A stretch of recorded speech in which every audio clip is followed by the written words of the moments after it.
El BAF se pone interesante. Oda revela más datos sobre Shanks y Loki. ¿Qué tan poderoso es este personaje? ¿Qué hará Luffy ahora?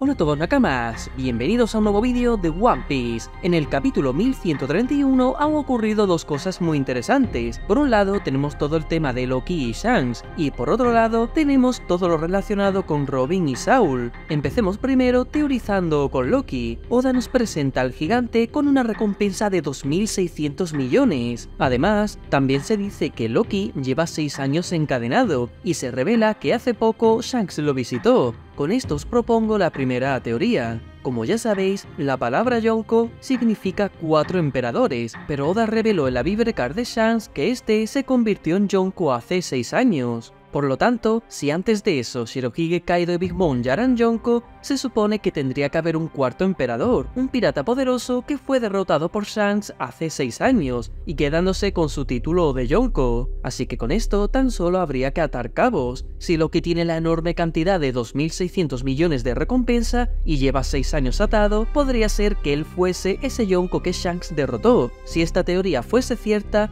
Loki habría sido un pirata solitario, al estilo de Mihawk o Weevil. Es decir, no habría tenido tripulación de piratas gigantes, era un personaje que iba a por libre, va acorde con su personalidad. Además, sabemos que no ha habido durante ese tiempo otra tripulación de piratas gigantes, ya que los que han tomado el relevo directo de Dory y Brogy son los nuevos piratas gigantes capitaneados por Harryuddin. Quizás Loki haya hecho algo parecido a Weevil autoproclamándose Shichibukai, es decir, el gigante se autoproclamó emperador en aquel entonces, hasta que Shanks le arrebató el título. Sin embargo, aunque la teoría mola bastante, es difícil que se cumpla. Hay una opción más sencilla. Loki deja caer que Shanks es un cobarde. Estas palabras no tendrían mucho sentido si Shanks lo derrotó hace 6 años, a menos que lo haya hecho de una forma traicionera y por la espalda, es decir, sin un duelo directo. Pero no quiero perder la fe en Shanks, no puede ser tan rata. O sí, pero supongamos que no. Entonces es porque cuando Shanks lo visitó, este seguramente también intentó manipularlo psicológicamente para que lo liberase, es decir, hacer lo mismo que está haciendo con Luffy. En el caso de Shanks, seguramente lo picó diciéndole que si tan fuerte es, que lo liberase y se enfrentaran. Shanks diría que no, pensaría que no ganaba ningún beneficio haciendo eso y sería arriesgar en vano, así que Loki lo tachó de cobarde. En este caso, Loki no habría salido de Elbaf nunca, pero el caos que provocó en el reino hace 6 años sería suficiente como para que el gobierno lo tuviese en cuenta. Aunque, claro, nos quedaría la duda de cómo se enteró el gobierno de ello si Elbaf es un país aislado. Quizás ahí es donde entra en juego Shanks. Como él tiene un trato de favor en el gobierno por ser un Figarland, es decir, como a él lo escuchan, es posible que le contara al Gorosei que en Elbaf hay un príncipe gigante llamado Loki que, como se libere, puede provocar un caos mundial. Así que, por recomendación de Shanks, le pusieron una recompensa de 2600 millones. Esto explicaría por qué en las diferentes traducciones del capítulo se indica que es una recompensa especial del gobierno. Lo de especial puede hacer referencia a que es algo excepcional, no es ni un pirata, ni un revolucionario, ni un bandido, pero aún así le han puesto la recompensa a una persona de una familia real. Que nos presenten a este personaje con una recompensa es la manera que Oda tenía de indicarnos de una forma más precisa su nivel de poder. ¿Y por qué digo esto? Creo que en este caso, que tenga justamente un poquito menos que Luffy marca la diferencia, hace que lo veamos de una forma diferente, es parte de la construcción del personaje. Oda quiere que lo veamos como el típico prepotente que hace galardón de su fuerza, pero que aún así no puede superar al prota en poder. Sin embargo, se trata de un personaje muy astuto que sí es capaz de manipular y aprovecharse del prota. Para que lo viésemos de esta forma, Oda necesitaba darle unos 2600 millones, así sabemos que es un personaje que puede provocar un gran caos, pero que a la hora de la verdad, Luffy puede con él, aunque le costase. Y esto también me da a entender que quizás Loki no acabe siendo el villano final de arco, puede que más adelante haya un giro de guión, aunque esto no quita que Luffy y Loki tengan que enfrentarse durante el arco. Volviendo al capítulo, Loki le pide a Luffy que lo libere,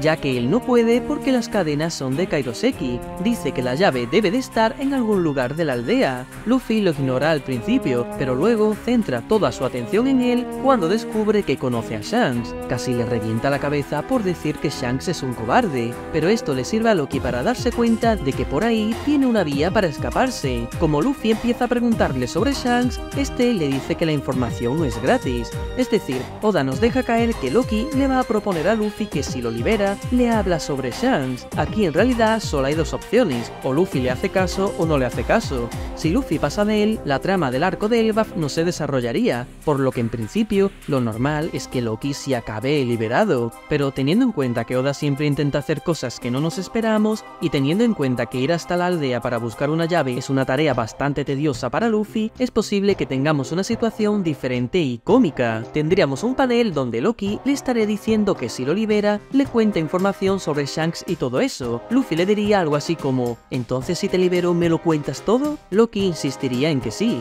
y empezaría a darle indicaciones para conseguir la llave y tal, a lo que de repente Luffy revienta la cadena de Kairoseki utilizando su haki avanzado de la misma forma que hizo en Wano. Tendríamos un panel muy gracioso de Loki flipando y pensando que Luffy no es alguien random. Sin embargo, Luffy como si nada le exigiría inmediatamente que le cuente todo sobre Shanks, que ya ha cumplido su parte del trato, y Luffy se quedaría en plan, mierda, ¿ahora qué le digo a este? No me ha dado tiempo ni a inventarme ninguna excusa. Por lo que se pondría chulito y empezaría un primer enfrentamiento entre ambos, y del que quizás no veamos su resolución hasta muchos capítulos después. Ahora pasemos con el otro frente. En el barco de los gigantes que se aproxima a Elbaf, tenemos a Brook cortándole el pelo a Robin. Oda nos presenta un nuevo diseño de este personaje que recuerda mucho a como era antes del time skip, solo que ahora con el pelo largo. Y solo le puedo decir a Oda que gracias, por fin te has dado cuenta que así Robin mola muchísimo más. Está claro que esto Oda lo ha hecho por el fanservice, sabe que el personaje es más popular así. Sin embargo, nos cuentan que más o menos la decisión ha sido porque va a reencontrarse con Saul, es decir, o se ha sentido nostálgica o quiere que la reconozca mejor. El capítulo acaba con alguien diciendo que Saul se ha desmayado. ¿Qué significa esto? Pues simplemente que Oda quiere darnos un susto. Ahora que por fin Robin va a volver a ver a Saul, nos quiere asustar con que este se muere justo antes. Pero tranquilos, si Oda ha hecho que Robin tenga de nuevo ese peinado, es porque va a dibujar un panel súper bonito de ella junto a Saul, un panel que será un cameo de otro de los que dibujó durante el flashback de Robin. Por eso el autor de One Piece quiere a Robin con su flequillito, para que al ver el panel podamos decir que es igual que el otro, pero de mayor. Otra cosa también muy interesante es que al confirmarse de que Saul está en Elbaf, ya prácticamente queda descartado que él es Hinokizu, es decir, el hombre de la quemadura que navega protegiendo un poneglyph. Lo normal es que cuando veamos a Hinokizu nos lo encontremos precisamente en ese barco negro como cuentan los rumores, así que no tiene sentido que sea Saul. A ese tío misterioso no se lo encontraremos después de Elbaf, cuando los Mugiwara avancen hacia Lodestar. Por último, quiero hablar un poco sobre Usopp. En los paneles de Loki podemos apreciar claramente que este tiene un martillo gigante. Obviamente va a ser una referencia al Mjolnir, o como se pronuncie, es decir, el martillo de Thor de la mitología nórdica. Gracias a esto tenemos otro dato más con el que podemos relacionar a Loki y Usopp. En la comunidad de One Piece siempre se ha teorizado que en Elbaf tendríamos una interacción entre Loki y Usopp, ya que ambos serían especialistas en las mentiras, pero ahora también tenemos que los dos manejan un martillo. Usopp de vez en cuando usa un martillo hinchable, cada vez de más toneladas, con el que derrota a su enemigo asustándolo con el impacto. Oda tiene la oportunidad perfecta para mostrarnos alguna interacción entre estos dos personajes, ya sea graciosa o épica, y sinceramente me gustaría que fuese más bien épica.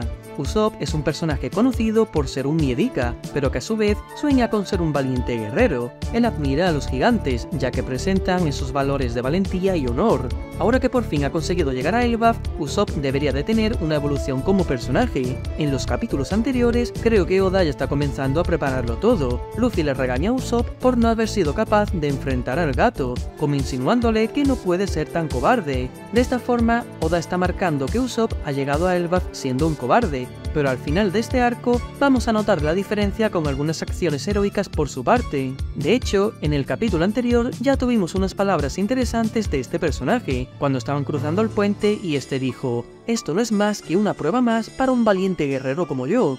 Seguro que durante todo el arco, Usopp acaba teniendo que hacer frente a varias pruebas de verdad, es decir, algunos retos o situaciones complicadas en las que va a tener que dejar sus miedos de lado. Otro comentario interesante de Usopp lo tenemos en este capítulo, cuando se dan cuenta que los dos gigantes vienen por detrás. Zoro propone cargárselos, pero Usopp le dice que no, ya que pueden ser amigos de Dory y Brogy, y tiene toda la razón del mundo. Aquí Usopp ha servido de algo. De hecho, aunque Usopp sea un personaje cagueta que tiene que acabar demostrando su valentía en algún momento, eso no quita que siga siendo el personaje que le pone frenos a las acciones temerarias de sus nakamas. Esto que ha ocurrido ahora cuadra perfectamente con algo que dijo en Alabasta: todos están de los nervios por saber contra quién luchamos. Es en esos casos cuando yo, como vicecapitán, tengo que hacerme cargo. Y la verdad es que sí, gracias Usopp. Si no llega a ser por ti, se habría liado un poco. Aunque quítate de la cabeza eso de vicecapitán, no lo vas a ser. Y hasta aquí llega el vídeo. Dale a like y comenta si tienes alguna otra teoría sobre el capítulo, o lo que te dé la gana. Si me gusta, te dejo un corazoncito. Un saludo y nos vemos pronto.